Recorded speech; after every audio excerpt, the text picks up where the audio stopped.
was gonna be 2 videos, but I realized mid-recording of me doing both of them together, it was gonna be 10 minutes. Back in July, I went to Raleigh Supercon.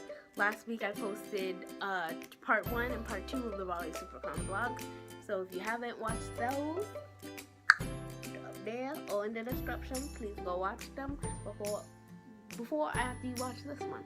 This is my advice if you're ever gonna go to Raleigh Supercon or a Supercon or a Comic-Con, an event like that. My number 1 advice is, if you watch the vlogs or just know me in general, I have like the most addictive personality ever.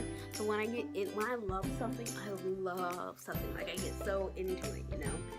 So my first advice would be go with people who are on the same level of hype as you. The whole time, my brother was like, you need to calm down. It's just a person, it's just people. Calm down, this isn't that important. I've been talking about this for weeks, okay? I'm talking for weeks. The night before, I was just like, we're gonna do this, this, and this. I print out schedules, I mark down tables, I color coordinate, for goodness sake. I was so ready for this. When we first picked up my cousin, we were in the car, and I was just like, oh. You're gonna see a different side of me today. Don't be scared. It's just good. And I was like preparing them because I know how I am. I was so hyped for this day. I don't need to be up here and you down here and then you judging me the whole time. Like, what we doing? No, we're not doing that. My second word of advice, bring money. Because for most of these things, you can get autographs, pictures, and like any other thing like from their booths that they have. It could be like a photo or anything from your favorite like celebrity who's there. So bring money, because usually sometimes they do them for free or sometimes they charge you for them. Me and Tara, I think an autograph was $20 and a picture was $30, and together it was $50. And I was just like, say right. I'm poor. There are booths for people who make manga or who draw their own artwork, or you know, people who make anything. They have their own booths. It can be from like a comic thing or a Bob's Burgers booth, or just people just selling like little like kiosks. I spent like a good $20 or something prior to, yeah, I spent like 20 some odd dollars. Bring a lot of money, and I wouldn't say a good bit, bring a lot of money. I've been thinking about this for weeks, but when I brought it up to everybody, it was like 2 weeks prior. So nobody had like preparedness.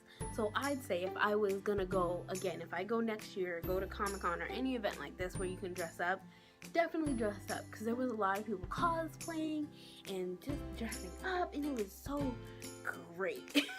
Dress comfortably would be the next one, because I first got up and I was just like, I was gonna wear a jean jacket and a dress, and I was just like, wait, what if they have grab bags or something and they give us stuff for us to carry around? Because I was already bringing a book bag, but I was like, what if they handing out stuff for me to like take or to have? And I was just like, this dress doesn't have any pockets. I should have worn the dress with pockets. So I was just like, oh, I'll just change. So I put on jeans, sneakers, and a Captain America t-shirt. My family and I, we had to drive hours and hours away, so I had plenty of time to be hyped. It was really hot that day, so dress comfortable, because it is, on the inside, it's very like, I wouldn't say air conditioned, but it's not like boiling in there, being that there's hundreds and hundreds of people in there. Parking, crazy for an event like this, and you also had to pay for parking, so keep that in mind. My like number 1 of advice would be enjoy the time you have while you're there. When we were there, we had been there for like an hour, and I wasn't even vlogging because I was so in the moment. Don't be so focused on getting film or getting pictures, because enjoy the time you're there, but also get pictures. We went the first day of the con. I would say never go that day, but if you're gonna go, my number 1 thing, stay the whole time, all 3 days.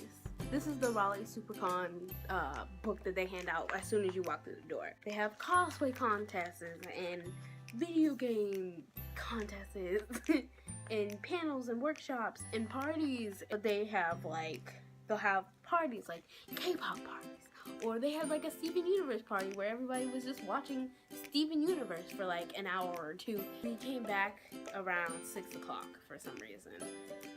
And you know, when I was looking, I was just like, they had parties and all that stuff that we could have went to. And, you know, they were showing like, they're having fangirl parties and K-pop stuff and Steven Universe parties. You miss a lot of stuff because you can't go to the panel. Because I'd say don't set yourself like a time limit. Because when you know your time is limited, you try to force a lot of things to happen. Be like, okay, we gotta do this and we gotta do this and make sure we did that. Did we not do that? And then when you go home, you're kind of disappointed because you feel like you missed out on some stuff. Next year, I really hope that I get the chance to go. Hopefully, I'll be popping back then later then, so I can go and dress up and hopefully meet Tara again and meet a whole lot of other people and get their autograph and get pictures and just enjoy the time. Hopefully most likely I'll be staying the whole weekend next time. So look out for the 2018 Raleigh Supercon vlog. I'll be looking forward to other cons just to experience more stuff. Because I'm more than a geek that I like to portray. I really hope you like this video. If you haven't yet, please, pretty please go watch the Raleigh Supercon vlogs. It was probably the best experience of my life. Of all my 20 years alive, it was probably the best I've ever experienced in my life. And thank you for watching, and I'll be sure to see you next time. Bye!